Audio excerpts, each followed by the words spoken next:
Башаңызға сәлем. Бүгін біз бір қарағанда қарапайым болып көрінетін, бірақ ішінде қызығы мол әлемге, жөндеу жұмыстары әлеміне саяхат жасаймыз. Сәлеметсіздер ме? Алдымызда екі түрлі тұсқағаз желімі тұр. Метилан универсал және тағы бір ұқсас қорап метилан винил. Шынымды айтсам, сырт көзге екеуі өте ұқсас өнімдер сияқты. Иә, өте ұқсас. Бірақ техникалық сипаттамаларын, брошюраларды оқып, форумдарда ақтарсаң, өте қызықты айырмашылықтар шығады. Біздің бүгінгі мақсатымыз осыны анықтап алу. Бір сөзбен айтқанда, толық нұсқаулық жасау. Тақырып өте орынды, себебі бұл классикалық қателік.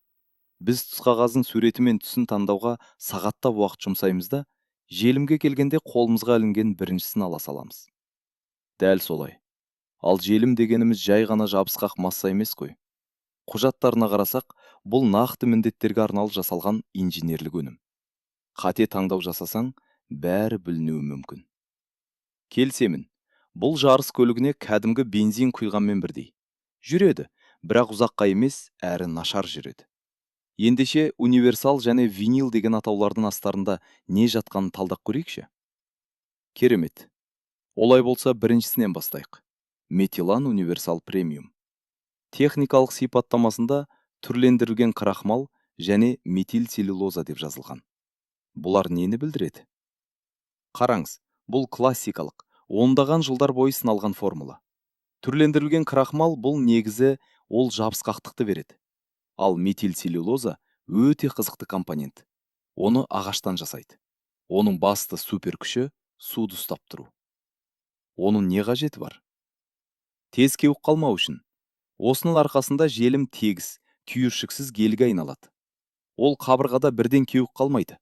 Бұл саған тұсқағазды асықпай жабыстыруға, жылжытып жіктерін түзеуге уақыт береді. Яғни бұл жайлы жұмыс істеудің кепілі ғой. Иә, онсыз жұмыс істеу қиын, желім тез кеуіп қалар еді. Түсінікті. Жарайды, универсал атауы өте ауқымды естіледі. Ол шынымен бәріне жарай ма? Міне, осы жерде нәзік тұстары бар. Универсал бұл қағаз негізді классикалық тұсқағаздарға сілтеме. Ол қағаз негізі бар кез келген нәрсеге өте қолайлы. Бір қабатты, екі қабатты қағаз тұсқағаздар, тіпті жеңіл винил тұсқағаздар. Ал флизелин ше? Жеңіл флизелинді де көтереді. Бірақ мұндағы басты сөз жеңіл. Мен сипаттамадан сандарды көріп тұрмын. Тығыздығы шаршы метріне 150-ден 180 граммға дейін. Бұл қарапайым адамға түсініксіз ғой. Иә, оны түсінудің ең оңай жолы рулонның салмағы. Дүкенде тұрған кәдімгі еуро рулонды алайық. Ені 1 метр, ұзындығы 10 метр. Егер осындай рулонның салмағы шамамен 2 келі болса, бұл шекті меже. Егер қолындағы рулон 2 келіден ауыр болса, бұл алғашқы белгі. Универсал желімнің күші жетпей қалуы мүмкін бе? Иә, ол мұндай салмаққа есептелмеген. Тамаша лайфхак. Енді екінші өнімге көшейік. Метилан винил премиум. Атауына қарағанда бұл ауыр жағдайларға арналған шешім сияқты. Дәл солай. Бұл енді жұмыс ат емес, ауыр жүк көлігі десе де болады. Негізі сол, крахмал мен целлюлоза. Бірақ оған арнайы синтетикалық қоспалар қосылған. Ол қандай қоспалар? Қарапайым тілмен айтқанда, полимерлі қоспалар. Олар жерім кепкеннен кейін, оның құрылымын түбегейлі өзгертеді. Универсал желім қатып қалғанда қатты кристалға ұқсаса, винил желімі иілгіш тор сияқты болады. Қызық тенеу екен. Бұл иілгіштік желімге ауыр винил тұсқағаздармен жұмыс істеуге мүмкіндік береді. Винил тұсқағаздар ылғалдан сәл кеңейіп, кейін тарылуы мүмкін. Бұл желім сонымен бірге жұмыс істейді, яғни созылады. Демек мәселе тек жабысу күшінде емес, иілгіштікте екен ғой. Тағы бір байқағаным қызғылт индикатор. Желімді езгенде қызғылт болады да, кейін түссіз болып кетеді. Бұл не үшін керек? Бұл жаңадан бастағандар үшін таптырмас көмекші. Ең жиі кездесетін қателік желімнің кей жерлерге жағылмай қалуы. Ал қызғылт түс қабырғаның қай жеріне желім жағылғанын, қай жері бос қалғанын анық көрсетеді.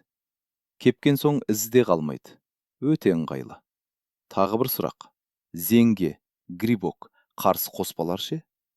Қазіргі пәтерлерде, әсіресе пластик терезелер орнатылған жерде, ауа алмасу нашар болуы мүмкін. Винил тұсқағаздар ауа өткізбейді, ылғал астында қалып қоюы мүмкін. Сондықтан винил желімінің құрамында зеңге, грибок, қарсы қорғаныс күшейтілген. Бұл ас үй мен жуынатын бөлмелер үшін өте маңызды. Қорытындылай келе, универсал, құрғақ бөлмелер мен жеңіл, тыныс алатын тұсқағаздар үшін сенімді классика. Ал винил ауыр, тығыз жабындар мен ылғалды бөлмелер үшін арнайы күшейтілген шешім. Дұрыс айтасыз. Ең бастысы, желім мен тұсқағаздың салмағын және бөлме жағдайын сәйкестендіру. Желім бұл іргетас. Іргетастан ешқашан үнемдеуге болмайды. Керемет қорытынды. Тыңдағандарыңызға рахмет. Келесі кездескенше.